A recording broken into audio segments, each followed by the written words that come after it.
Сегодня в Музее краеведения прошла выставка «45-летие ввода войск в Афганистан». Это случилось 25 декабря 1979 года. На встречу в музее присутствовали ветераны боевых действий, те, кто пережил то тяжелое время, потеряли друзей, столкнулись с ужасами войны. Среди них 320 ингушей, 12 из которых погибли. 15 февраля 1989 года советские войска покинули территорию Афганистана. Это событие ознаменовало для Советского Союза окончание войны, которая продлилась почти 10 лет. Тяжелые воспоминания, конечно, очень. Но все равно, когда, смотря на эти посидевшие головы, берет гордость.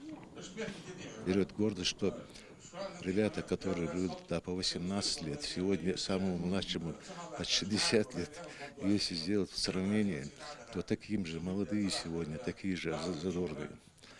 Так что хотелось поблагодарить этих ребят, которые с достоинством прошли всю войну. Сегодня важно помнить о тех, кто стал так или иначе участником афганских событий. Подобные мероприятия, посвященные воинам, помогают сохранить память об этой трагедии, чтобы будущее поколение знали цену мирной жизни.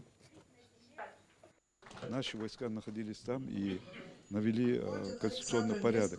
Но я хочу сказать, что Афганистан – это страна, которая первой признала Советский Союз после ее образования.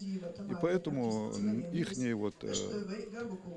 жизнь нам было это дорого нашей стране и выполняли. Об этом рассказывают, об этих людях, которые исполняли свой интернациональный долг в Афганистане, рассказывает наша выставка.